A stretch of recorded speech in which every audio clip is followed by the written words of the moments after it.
But honestly, our clients aren't interested in that. They're not interested in the vibe code movement. They might be looking at ways to utilize it for internal things, but they're not chasing that dopamine hit.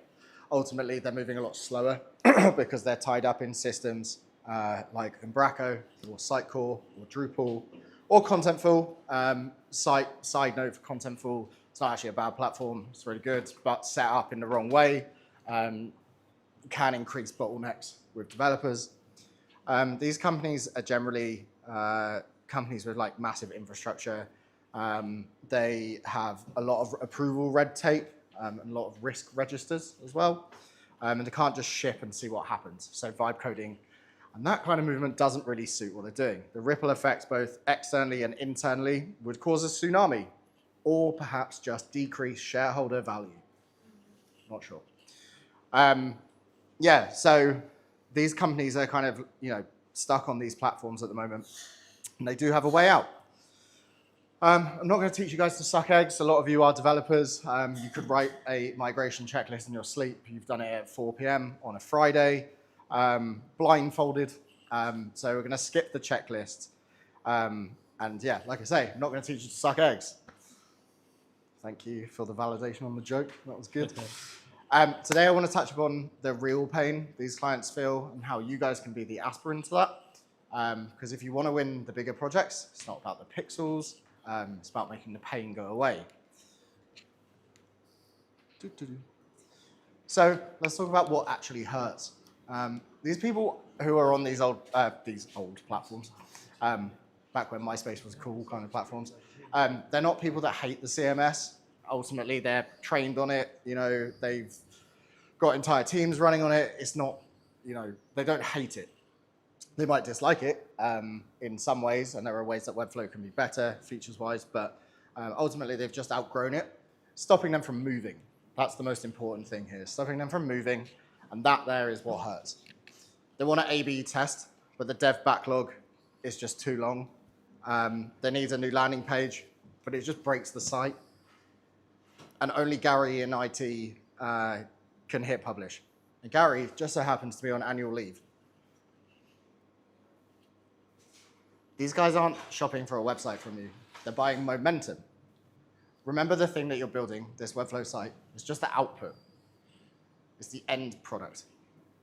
What your client is really buying from you is less dev bottleneck, faster marketing rollouts, visibility and control, lower overheads, auditability, which is a massive thing, and internally, just better morale and smiling faces. Designers go into these deals sometimes with the wrong kind of mindset, and this is where they might lose the deal. They're focused too much on the design and the features of the sites. What can Webflow do? Yeah, we've got a visual CMS. It's great. A visual GUI. It's great. We've got an amazing CMS. We can build GSAP. Blah blah blah. It's great.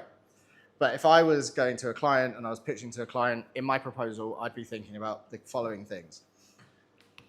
What can the client write this off as Capex?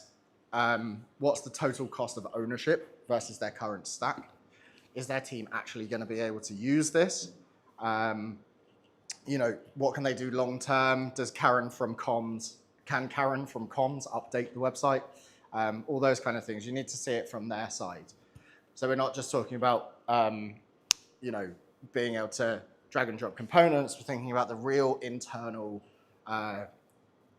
enhancements we can make to these clients. You don't need to be a CFO for this. You just need to show that you've considered these things. That really builds trust with these clients. And we've won a lot of work just off the back of having that business understanding of how these organizations sort of work.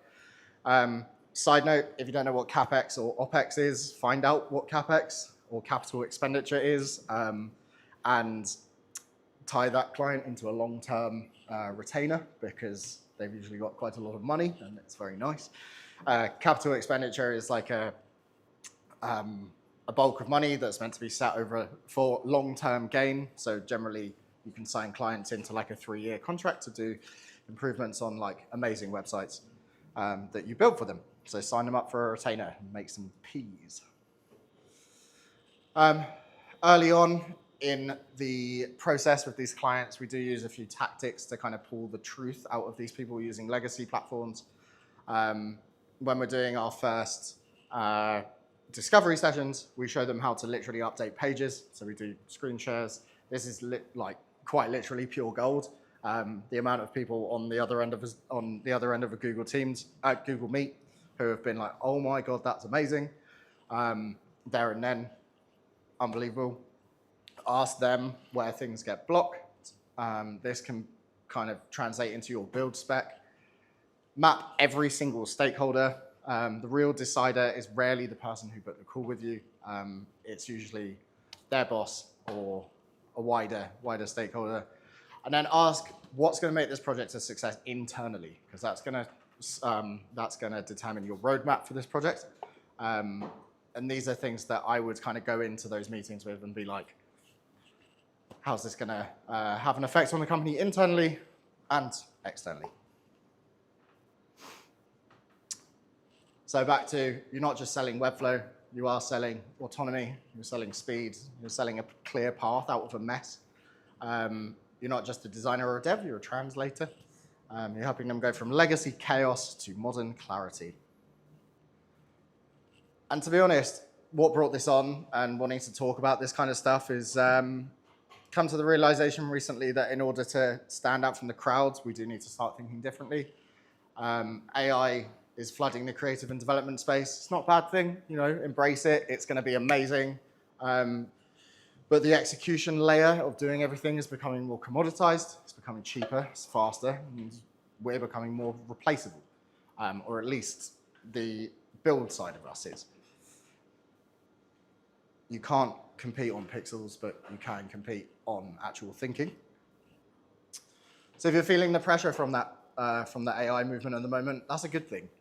It really is a nudge to start thinking a little bit further upstream, and this is the kind of thing that I would like you to take away from this is, where should I put my brain when I'm going in to sell to slightly bigger clients or just any client, is like what kind of actual difference this is going to make beyond the feature set that I'm selling them. Start thinking about your discovery, start thinking about the architecture and the positioning as well. That's where you guys are going to become irreplaceable. So yeah, don't just sell builds, solve problems and show clients a way forwards and give them some aspirin for their headache. This is me. We help clients do this every single day. If you're an enterprise client stuck on a legacy mess, call me. This is actually the new website, which isn't built yet, but is coming out in the next few weeks. And yeah, I've been Ben. Let's connect after, have a chat or a pint, or bond over CMS trauma. That's my LinkedIn. Good stuff. You got time for some questions, Ben? Yeah. Yeah, I think we do. Anthony, hang on.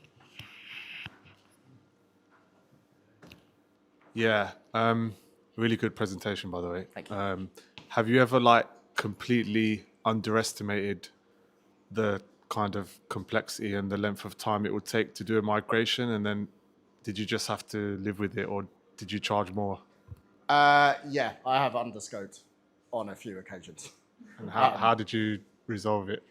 In the early days, I had to really just bite the bullet and run with it and do a lot of the work myself. Nowadays, it's a lot more discovery, kind of looking a lot deeper into the weeds than I ever did before to make sure that we cover absolutely everything before we go into a project. But yeah, those were some difficult times and very late nights. Jimmy?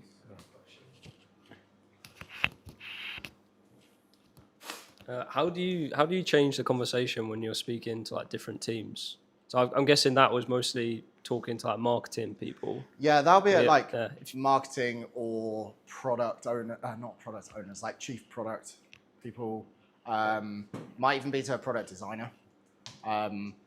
It depends, when you're talking to marketeers or comms juniors or mid-level, yeah, it's about the features. It's about, okay, we're setting up a framework that allows you to drag and drop components into a website, because that's where, what they need. But the people who are handling things like the actual finance of the business or the long-term strategy and the vision of the business, that's when you need to start thinking about, like, how does business infrastructure actually run?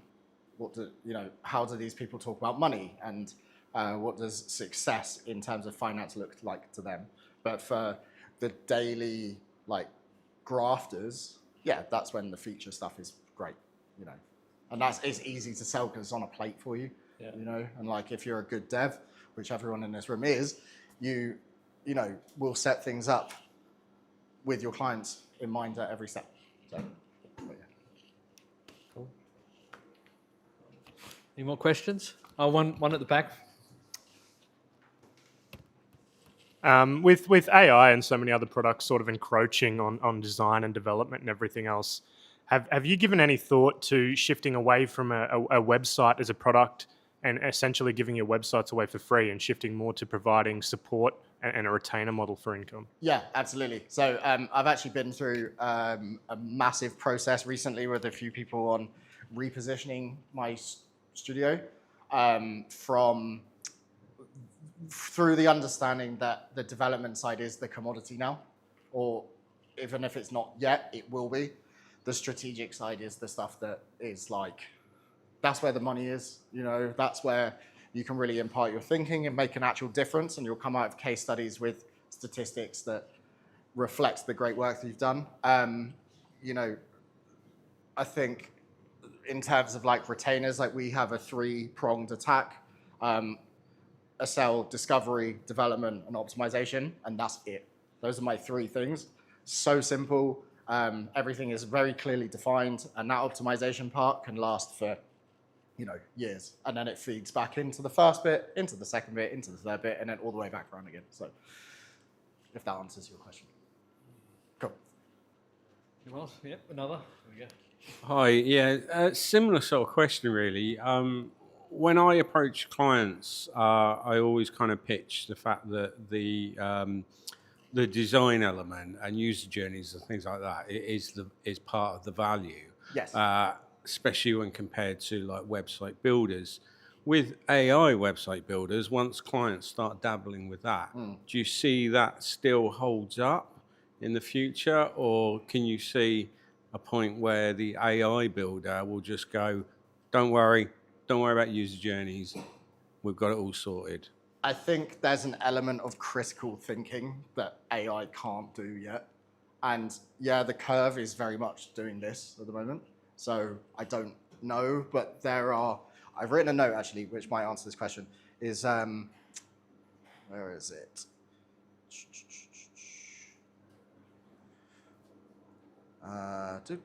Sorry. Yeah, AI basically can't understand things like internal politics. It can't understand things like people's taste in a room. So at the moment, I think the value still lands in that discovery piece that you're doing, like, very much so. Cool, thanks. One more. Similar question related to AI. Yeah. And your clients. Are you finding clients are questioning the very meaning of websites, and that's in the context of search, for instance, where Google's changing the rules and people are not necessarily visiting the websites in the same way that they were? Yeah. And are the clients getting savvy to this? So sure, you can build a website with AI, badly probably, but are the clients actually looking strategically at their asset? Yeah, very much so. So there's a big shift we've noticed recently where people have started focusing more on making sure they have an asset that talks to machines and human. Because with the rise of sort of like people doing their search through ChatGPT, for example, there's a different way of approaching. I'm not an SEO expert. We hired someone to do that, but there is a different way of approaching the content on the site to make sure that it appeals to machine rather than human. So there is a big piece at the moment around that, like, strategic shift, definitely. Very good questions. Thank you, everyone. London